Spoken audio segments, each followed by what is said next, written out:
makikita dapat dito yan. Itong mga to. Ito isa, dalawa, tatlo. Dito nakikita dapat dito yan. Nakilista dito yan.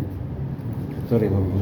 Alisin na yung 30% plus na. Wala na yan. Saka ito, yung 80 kilowatt, alisin na rin yan. Alisin na ito. Para bumaba yung feeder line natin, bumaba yung computation, pasok tayo sa 100 ampere na breaker. Breaker.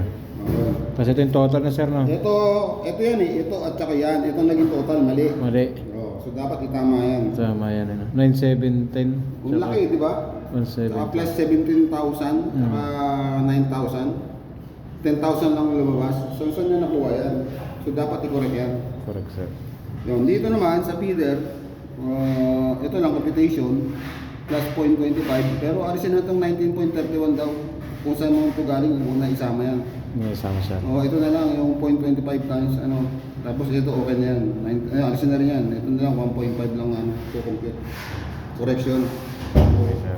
Kung saan mo ito nakuha, in 1931, alisin na yan. Alisin na, sir. Oo.